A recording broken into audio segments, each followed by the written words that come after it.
Bom dia, meus irmãos, alunos da EBD, classe dos homens. Vamos iniciar a nossa aula nesta manhã, orando ao Senhor.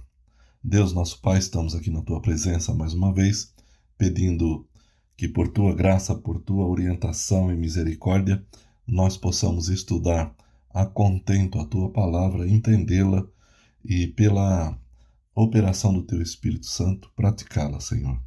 Sejas conosco, abençoe esta classe, abençoe a nossa igreja, abençoe o Teu povo em toda a superfície da terra. Nos guie sempre na Tua vontade, perdoa os nossos pecados, pois é em nome de Jesus, o nosso Senhor, por quem oramos agradecidos. Amém. Muito bem, meus irmãos. O tema da nossa lição hoje é a prática das boas obras. E o texto indicado é 2 Timóteo 2, 20 e 21.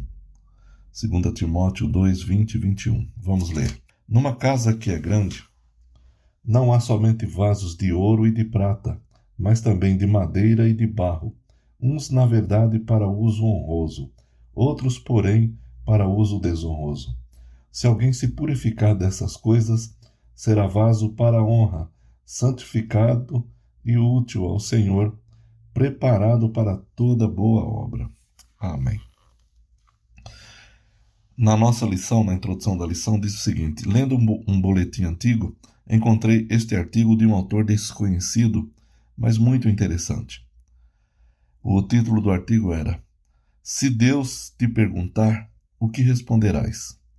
Deus não vai te perguntar que carro você dirigia, mas quantas pessoas necessitadas você transportou. Deus não vai te perguntar sobre qual era o tamanho de sua casa, mas quantas pessoas você abrigou nela.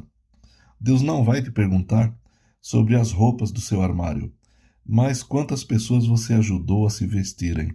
Deus não vai te perguntar em qual bairro você morou, mas como tratou seus vizinhos. Se Deus te perguntar, o que responderás? Precisamos aprender a compartilhar para suprir as necessidades dos outros. A comunhão entre os cristãos deve contemplar também os bens materiais. Cristo nos alerta quanto à necessidade de se vestir o nu, alimentar o faminto e vestir o preso. Em Mateus 25, 36, é interessante que nesse versículo e no texto total de Mateus 25, que trata desse assunto, Jesus se põe no lugar das pessoas necessitadas. Quantas vezes fosse me visitar quando eu estive preso, diz o Senhor? Quantas vezes vocês supriram a minha necessidade quando eu estava faminto ou de outra forma? Então é interessante como o Senhor se põe no lugar dessas pessoas necessitadas. A W. Tozer sugere: para se obter poder espiritual, não seja dono de coisa alguma. Isso não quer dizer que não possamos ter coisas, mas que devemos nos libertar de ser donos, de possuí-las. Se puder livrar-se disso, para que não tenha mais o sentido de posse sobre qualquer coisa, você sentirá uma grande liberdade em sua vida. Deus permitirá que você tenha seu carro e seus negócios, sua profissão e sua posição, conquanto que entenda que isso não é seu em absoluto, mas dele. E você apenas trabalha para ele. Você é mordomo dele. Segundo a nossa Confissão de Fé Batista de 1689, no capítulo 16, os artigos 1 e 2 sobre as boas obras, diz o seguinte: boas obras são somente aquelas que Deus ordenou em sua santa palavra, e não as que, sem autoridade dela, são realizadas por homens movidos por um zelo cego ou sob qualquer outro pretexto de boa intenção.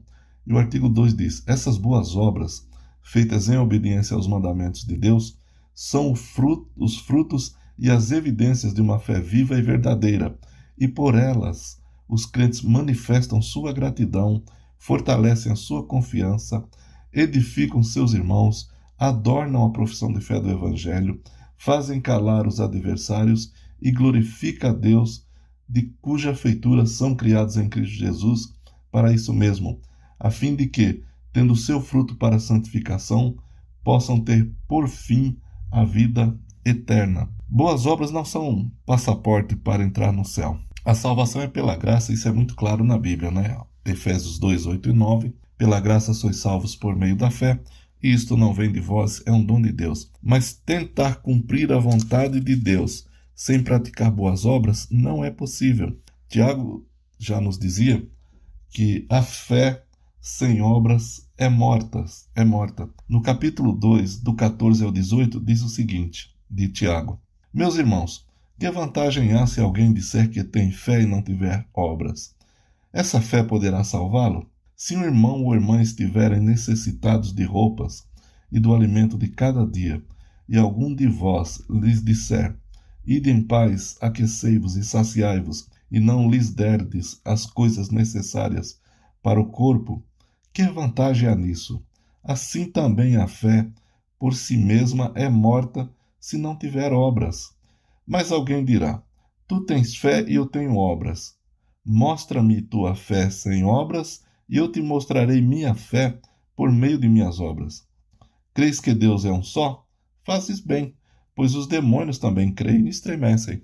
Quer dizer, a fé é confirmada sempre pelas obras. Em Efésios 2:10 diz que somos feituras de Deus, criados em Cristo Jesus para as boas obras, as quais Deus de antemão preparou para que andássemos nelas. Portanto, vamos prestar muita atenção nesse binômio, fé e obras.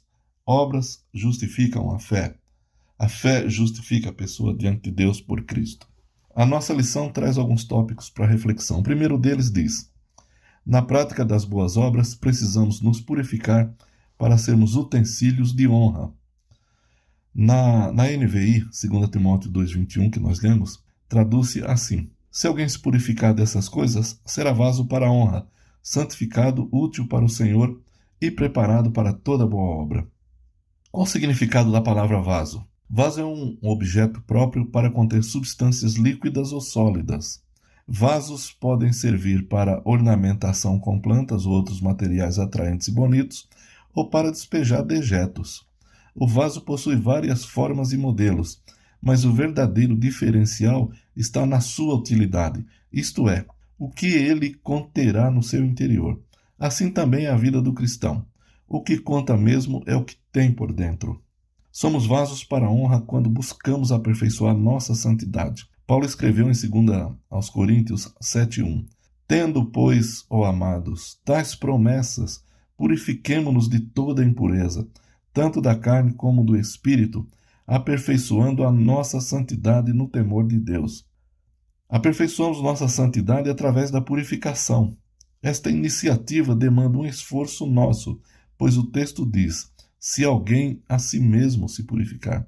Pelo fato de sermos vasos escolhidos pelo Senhor para diferentes obras em seu eterno propósito, devemos depender unicamente dele, tendo em mente que o que diferencia um vaso de honra de um vaso de desonra não é o seu material primário, não é do que ele é feito, não é a sua aparência, se ele é de ouro, prata, madeira ou de barro, mas o seu conteúdo e a forma como ele é utilizado. Não é possível ser vaso de honra e conservar um coração contaminado, aberto aos prazeres da carne. A natureza caída precisa ser modificada e purificada para que o Espírito faça o vaso transbordar. Assim nos tornamos vasos de honra, habilitados para boas obras.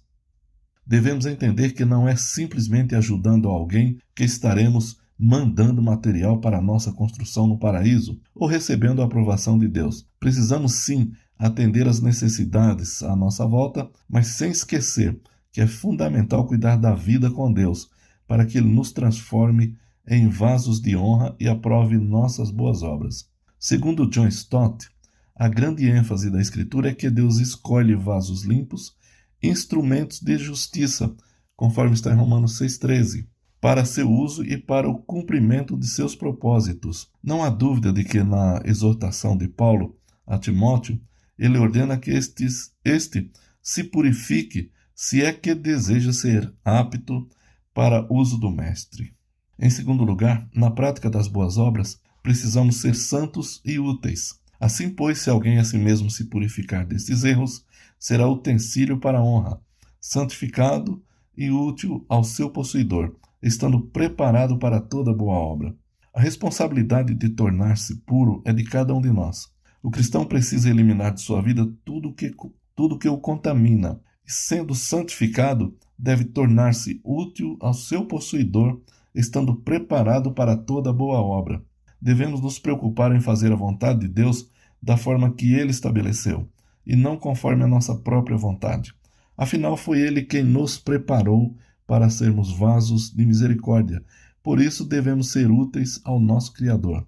Na diversidade de vasos preparados pelo Senhor, percebemos que nem todos se mostram úteis, mas Deus, na riqueza da sua graça, nos fez vasos de honra e deseja que nos tornemos úteis segundo os seus propósitos. Para que cumpramos a vontade do Senhor como vasos purificados, santificados e úteis para toda boa obra, algumas atitudes se fazem necessárias, como se pode verificar no contexto do texto básico desse estudo, que é fortalecimento na graça de Cristo Jesus. É a graça de Cristo que nos molda segundo a vontade do Senhor. Devemos aprender a viver cada vez mais sob sua graça. Em segundo lugar, engajamento no ministério cristão. É impossível tornar-se vaso de honra útil ao seu possuidor, estando preparado para toda boa obra, mantendo-se alheio ante as necessidades da obra do Senhor. Paulo desafiou Timóteo a participar, ensinando, lutando, trabalhando, perseverando, sendo fiel. Em terceiro lugar, firmeza diante dos falsos crentes e das falsas doutrinas. A maneira de resistir à influência daqueles que deturpam as coisas de Deus, transformando vasos de honra em vasos de desonra, é firmando-se na palavra de Deus. Procura apresentar-te a Deus aprovado como obreiro que não tem de que se envergonhar, que maneja bem a palavra da verdade. E Paulo também fala sobre o poder da palavra que nos habilita para toda boa obra. Em quarto lugar, busca pela santificação. As paixões pecaminosas afastam o homem dos propósitos do Senhor. A santificação nos aproxima de Deus e nos torna úteis aos seus propósitos, preparando-nos para toda boa obra. Em quinto lugar, busca pela maturidade espiritual. A maturidade espiritual nos torna pessoas equilibradas e dotadas de autoridade para ensinar e corrigir, permitindo-nos, assim, ser operosos na causa do Senhor. Segundo a nossa Confissão de Fé Batista de 1689, no capítulo 16 que já citamos, o artigo 3º diz: sua capacidade de fazer boas obras não é de modo algum dos próprios crentes, mas provém totalmente do Espírito de Cristo. E para que os crentes possam desempenhar as boas obras, além das graças que já receberam, é necessária uma influência contínua do Espírito Santo operando neles, tanto querer como efetuar segundo a sua boa vontade. Isso, porém, não significa que eles devem tornar-se negligentes, como se não tivessem a obrigação de cumprirem um dever, senão quando movidos de maneira especial pelo Espírito. Antes, eles devem ser diligentes em desenvolver a graça de Deus que neles há. É oportuno também lembrar a severa acusação feita por Jesus contra os fariseus, em Mateus 23:5. Praticam, porém, todas as suas obras com o fim de serem vistos pelos homens.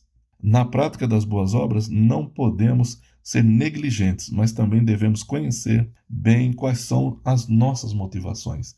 E a nossa motivação é cumprir a vontade de Deus expressa na sua palavra, e é também uma consequência natural da nossa fé. Nós somos salvos para praticarmos boas obras. As boas obras não nos levam aos céus, mas todos os que vão aos céus levam suas obras. A nossa lição deixa para discussão duas questões. Primeiro, sob a alegação de que as obras não salvam, você acha que há o risco de nos tornarmos negligentes quanto à prática de boas obras? Segundo, a sua igreja se mostra preparada para toda boa obra? Responda essas questões, meus irmãos. Comentem, compartilhem conosco e Deus vos abençoe e fiquem todos na graça e na paz de Cristo, nosso Senhor. Amém. Um grande abraço a todos.